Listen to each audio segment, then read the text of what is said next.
Well, hello everyone and welcome back to Before the Four. I am digital host A.J. Wuest here on this beautiful Friday afternoon, and it truly is beautiful out there. There is, so much sunlight, and heading into the weekend, it should also be a very gorgeous weekend. So make sure y'all head outside and just soak in all this wonderful weather. But if you are new to Before the Four, this is your first time seeing it, I want to welcome you to Before the Four. And this is just a little live stream, a very interactive live stream. So feel free to leave a couple of comments if anything sparks your interest. I can see the comments right here. If someone was commenting something, I could see it. But yeah, this is just a little interactive live stream where I talk about WAFF's top stories before our evening newscasts. Now, I think it's about time we dive into today's top stories. And starting it off out in Hartselle, a pilot was killed in a single plane crash near the Hartselle Airport in Morgan County this morning. Now, officials have not released the name of the pilot who was killed. However, we will continue to update you as we learn more. The next story, another tragic story here in Huntsville. A body was found on Redstone Arsenal yesterday. Officials announced this morning. Now, according to the Redstone Arsenal officials, the body was found close to the Tennessee River near the recreation area of the base. Officials began looking for the man after he was reported missing. Now, these officials have also said that the man was on recreation status and he was not affiliated with any of the installation organizations on Redstone Arsenal. Huntsville Police and the Army's Criminal Investigation Division continue to investigate this incident. Now, out in the Shoals, where 48 reporter Aria Pons, she will be there this afternoon. Now, the Colbert County Board of Education recently voted to terminate the principal of Colbert County High School. According to officials, Melcha Satchel was fired after he sent a student to alternative school for an alcohol violation without notifying the superintendent or the board. Now, Satchel has until May 20th to appeal the decision. If he does decide to appeal, it will head to the Colbert County Circuit Court.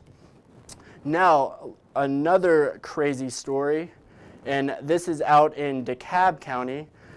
Prosecutors are seeking the death sentence for a woman accused of pushing another woman off a cliff. In the court filing obtained by WAFF, the document revealed that the prosecutor evaluated aggravating circumstances in the capital murder case of Loretta Carr, and that is Loretta Carr you see right there on screen. The DeKalb County District Attorney's notice to the court said that the proper punishment would be the death sentence. Now, Carr is currently in jail without bond for the 2021 murder of Mary Elizabeth Isbell.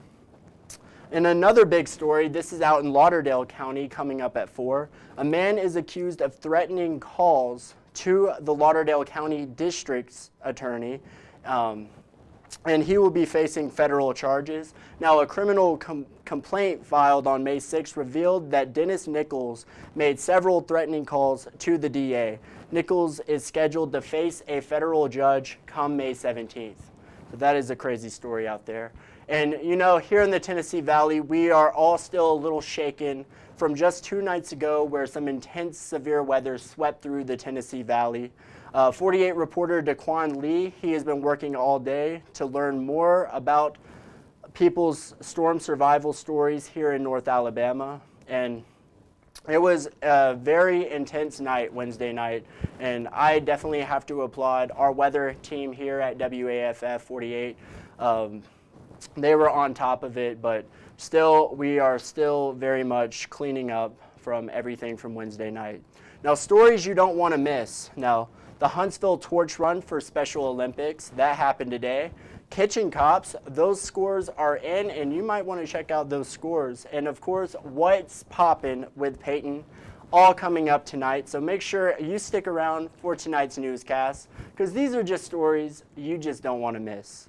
Now, what's going on this weekend? Here in Huntsville at Toyota, well, I guess it's not in Huntsville, it's in Madison, but it's at Toyota Field. The Trash Pandas will be playing the Mississippi Braves this weekend. And like I said earlier, should be a super nice weekend. all weekend. So make sure you take advantage of that. Get some vitamin D from the sun. You're not going to want to miss that. And if you're a fan of soccer, you are definitely in luck, because 48's Carl Prather, he will be covering Championship Friday at John Hunt Park. So stick around for tonight's newscast, because you're not going to want to miss it. Now, another thing to do this weekend, if you're not into sports and you're more into music, another thing you can do is you can head out to Tuscumbia to the Belmont Mansion, where the Belmont Celtic Festival is happening. And today I got to speak with two super awesome Celtic musicians. One was Mrs. Jill Chambliss and the other Scooter Muse. They are a duo in the Celtic music scene. And in this clip that I'm about to show you all, these two musicians talk about everything they love about Celtic music, and even compared Celtic music to some other genres of music. So let's take a listen. Notice if you're like a bluegrass or an old-time music lover, then you will notice the similarities with the Celtic music. A lot of the tunes you have jigs or reels, that kind of thing, that you'll have versions of in the Celtic genre that are very similar but not exactly the same in the old-time tradition or the bluegrass tradition. And it's just because it's folk music, and as new people learn it and they put their own twist on things, it morphs a little bit, kind of like For that. example, in Scotland, you'll have Miss McLeod's reel, Right? but over here, the same tune is called Hot Pile Ages. Same thing. Same Over tune. there, it's called Deal Amongst the Tailors. Over here, it's the old Appalachian tune Devil's Dream.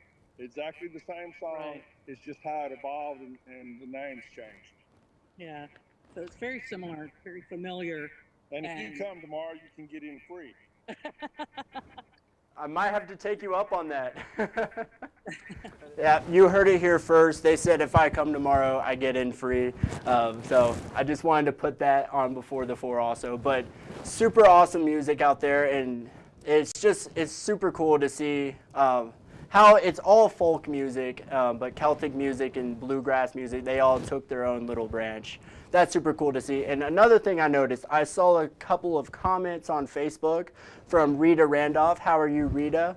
She says she loves this weather for a change, and you know what? I do too. This weather is amazing. I think after I get off work, I'm gonna just bask in the sun and just catch a tan, you know?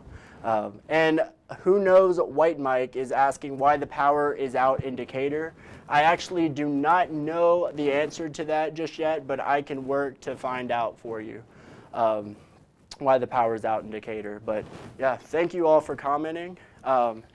Now, today I got to speak with Pat Ammons. She is the Senior Director of Public Health and Media Relations at the Space and Rocket Center, or as some of you call it, the Sprocket. Now, this 48 interview, it has not been posted yet, but it will go up on our website on Monday. But since I love all of you so much who are watching at home, and you're watching right now, I'm going to give you a little sneak peek on Before the Four before it goes up. So let's go ahead and take a listen to Pat Ammons at the Space and Rocket Center. Now, that's the thing about the Rocket Center, and I think that's something that people don't always necessarily understand when they drive by every day. You know, we're the icon of the city, you know, the big Saturn V standing there. People don't realize what an incredibly vibrant place it is.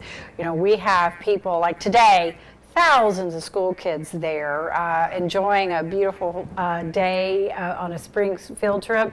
But we also have Space Camp kids who come from all over the world to visit our programs, and then just, you know, a huge staff of people who keeps that all running. So it's a crazy, busy, exciting place to be on a daily basis. So a day-to-day in the life of the Rocket Center can be a million different things, and that's what keeps it so exciting and such a fun place to be. Right, certainly wearing a lot of hats there. And you mentioned a lot of school kids there today. Yeah.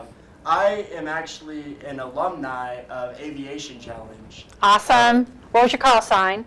It was Rise Up, actually. That was my name. Okay, because all AC kids, AC is what we call them internally, Aviation Challenge. All you guys have call signs, and so many of the Aviation Challenge kids go on to incredible careers in the military and air as pilots and a million other different things. And that's what's been so incredibly fulfilling is being there, is to see the kind of changes that our programs can have on people who attend them. Yes, ma'am. Yeah, she was super awesome. That was Pat Ammons again. Now that full interview, the 48 Now interview, will be posted on Monday, so stay tuned for that. But I love you all watching at home so much, I had to give you a sneak peek, Also, we haven't gotten to get to the Facebook Fun segment, but today is the day. It is time for Facebook Fun. So this is a question from actually like 2 or 3 days ago that we asked on Facebook, but let's pull it up real quick. What item do you always have stocked in your pantry? I really want to know. For me, it's a lot of frozen foods, a lot of frozen chicken. You already know, that's just, and Red Bull, that's another thing. Baja Blast, can't go wrong with that. But let's see what you all said. Peggy Sharp said, with boys, nothing, especially if they're boys like me. I'm going to be, you can never have anything in the pantry, basically. It's all gone as soon as you buy it. Glendale Maxwell said moon pies. Yes, moon pies. Yes, I absolutely love moon pies, especially the chocolate flavor. The banana flavor is pretty good too. You can't go wrong with that. But Glenda, I agree. I think I'm going to go to the store before I bask in the sun this afternoon. I'm going to eat a few moon pies. But yes, thank you for commenting. Next one, olives and peanut butter. Wow, that is a very interesting combination right there. Do you eat your olives with your peanut butter? Like, do you dip your olives in the peanut butter? I really want to know. But Vicky, thank you for commenting. And the last response, Kenneth Floyd said dust and that one weird light bulb that won't fit most things, but he's not throwing it away because it's only 10 years old and it's still in the package. Yep. Kenneth, that light bulb is still good. Actually, I don't know if it's still good or not, but I'm going to take your word for it, Kenneth. But thank you all for commenting. That is about all the time I have, but I hope you all have a wonderful weekend. Enjoy the rest of your Friday and soak in this beautiful weather. But with WAFF 48, I'm A.J. Wuest, and I am on your side. Now, thanks for watching. Y'all have a good afternoon.